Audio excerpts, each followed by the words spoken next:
नमस्कार सर्वांना.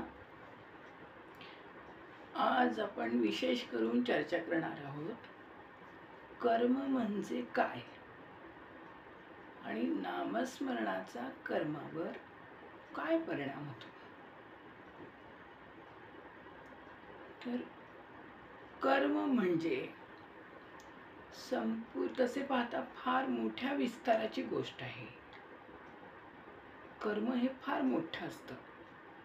आपण संपूर्ण आयुष्यभर, संपूर्ण जीवनभर जी काही क्रिया करतो, ज्या काही घटना आपल्या आयुष्यात घडतात, जे काही चांगलं किंवा वाईट आपण काम करतो, त्याला कर्म म्हणतात.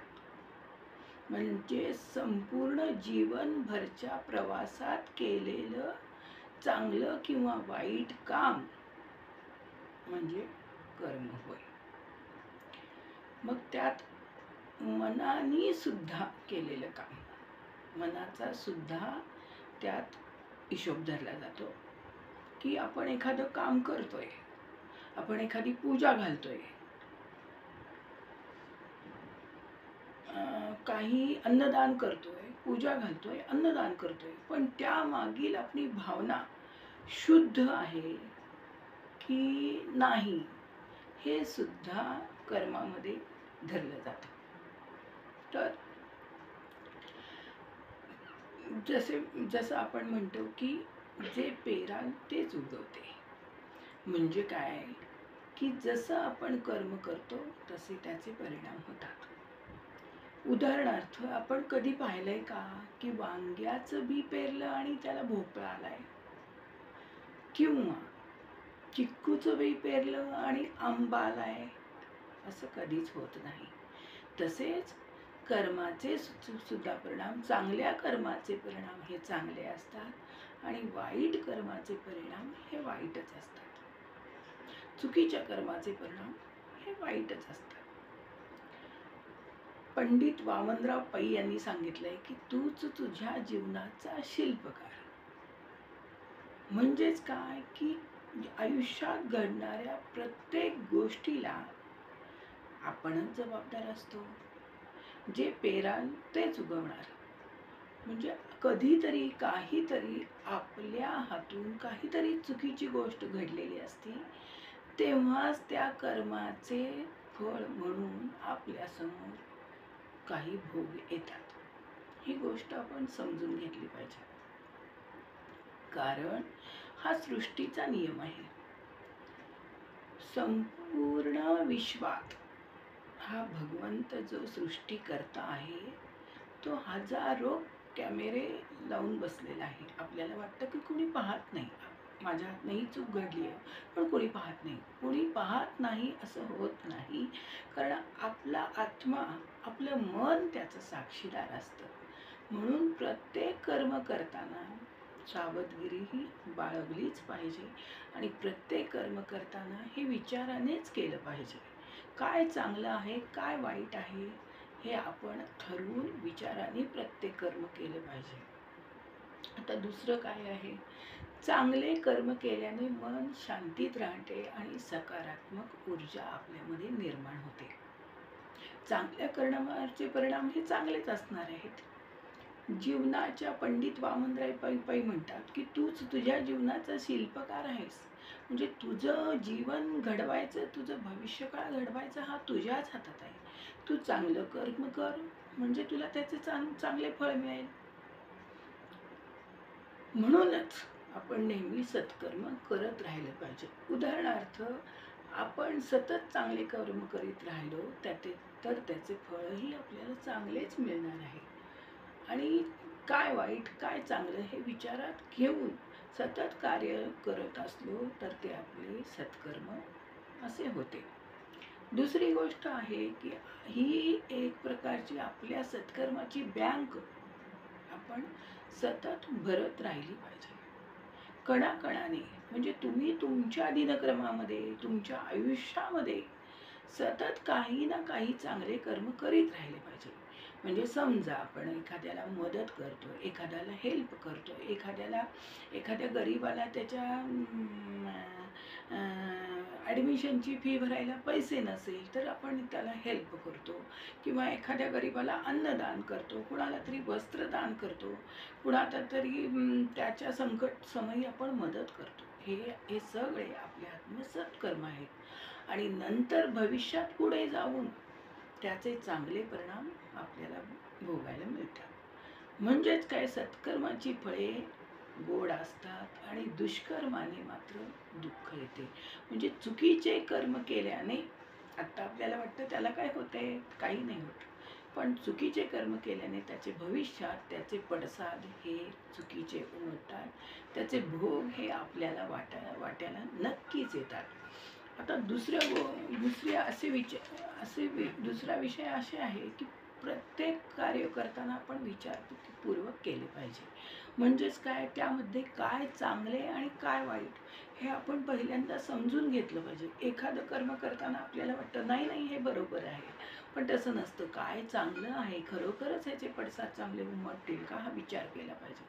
आणि ही विचार करण्याची बुद्धी केव्हा येते, कधी कधी आपल्याला वाटतं आपलं चुकीचं असलं तरी आपल्याला बरोबर आहे असं वाटत राहतं, पण तसं नव्हे. की ते चांगलं आहे की वाईट आहे, 100% आपण करतोय ते बरोबर आहे का, तर ही बुद्धी जी आहे ती कशाच्या पावलाने येते, ही नामस्मरणाच्या पावलाने येते. म्हणून कर्म करताना नामस्मरणाची जोड असेल तर आपल्या हातून चुकीचं, समजा आपण एखादं चुकीचं कर्म करत असलो तर ते चुकीचं कर्म ईश्वरी सत्तेनं, आपल्या बौद्धिक सत्तेनं ते थांबवलं जातं की नाही. आपलं दुसरं मन सांगत असतं आपल्याला की नाही नाही हे तू करू नकोस आणि हे कर्म चुकीचं आहे. अशाच अर्थाने नामस्मरणाचा कर्मावर जबरदस्त चांगला परिणाम होतो. म्हणजे आपण एखादं चुकीचं कर्म करायला जात असलो तरी ते अडवलं जातं.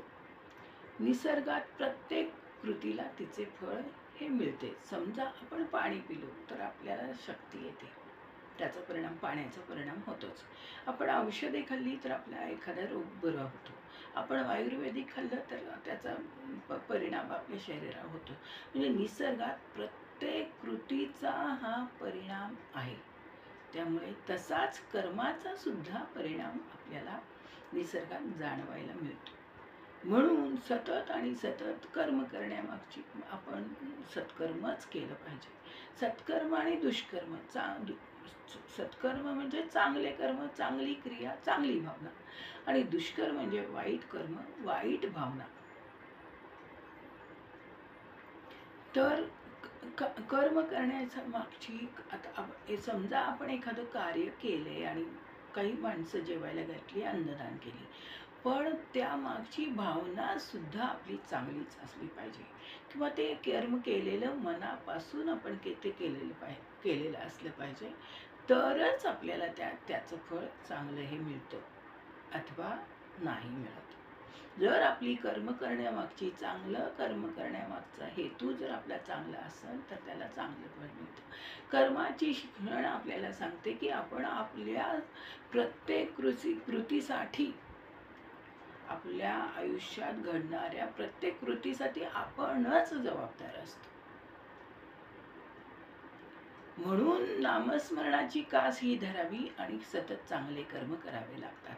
नामस्मरण करण्याने काय होतं, तर नामस्मरण करण्याने आपल्या कर्माविषयी, आपलं कर्म हे आपण काळजीपूर्वक, विचारपूर्वक केले जाते. म्हणून सतत नामस्मरणाची कास धरली पाहिजे. जे काही चांगले वाईट भोग आलेले आहेत हे आपल्या कर्माचेच फळ आहे. चांगले भोग असतील तर ते आपले पूर्वी आपल्या हातून चांगले कर्म घडलेले आहे म्हणून चांगले भोग आलेले आहेत, किंवा आपल्याला वाईट भोग आलेले असतील तर आपल्या हातून काहीतरी चुकीचे घडलेले आहे हे आपण समजून घेतले पाहिजे. अशा अर्थाने प्रत्येक गोष्टीला, आपल्या आयुष्यात घडलेल्या प्रत्येक गोष्टीला सूक्ष्म रूपाने आपणच जबाबदार असतो. त्यासाठी आपण विचारपूर्वक, कोणतेही कर्म करताना विचारपूर्वक केले पाहिजे. कर्म म्हणजे आपले विचार, आपले शब्द, आपली कृती चा एकत्रित परिणाम आपल्यावर होतच असतो. उदाहरणार्थ तुम्ही चांगल्या भावनेने इतरांना जर मदत केली तर ते तुमचं सत्कर्म आहे आणि भविष्यात तुम्ही अडचणीत सापडल्याला कोणीतरी ईश्वराच्या रूपाने येऊन अगदी सहजासहजी तुम्हाला मदत करून जातो. हे झालं सत्कर्म. हे तुमच्या सत्कर्माचंच फळ असतं. पण तुम्ही त्यावेळेस त्यांना म्हणता की काय किती देवासारखे तुम्ही धावून आला, पण ते पूर्वी काही तुम्ही सत्कर्म तुमच्या हातून घडलेलं असतं तेव्हा, किंवा बाय ॲक्सिडेंटली तुमचा ॲक्सिडेंट होणार असतो, पण जाता जाता कुणीतरी तुम्हाला ओढून बाजूला करते आणि तुम्ही त्यापासून वाचता. त्यावेळेसही आपण म्हणतो की तुम्ही देवासारखे धावून आलात. याचा अर्थ काय? हे तुमच्या सत्कर्माचं फळ आहे. पूर्वी कधीतरी तुम्ही कुणाला तरी अडचणीत काही मदत केलेली असते किंवा चांगलं कर्म केलेलं असतं. त्या तुमच्या चांगल्या कर्माचं फळ हे तुम्हाला मिळालेलं असतं. म्हणूनच असं म्हणतात की तूच तुझ्या जीवनाचा शिल्पकार आहेस. तुमचं भविष्य घडवणं ही तुमच्याच हातातली गोष्ट आहे. म्हणून सतत चांगलं कर्म करत राहणं, आणि आपण जर चांगलं बी पेरलं तर त्याला चांगलीच फळे येतात.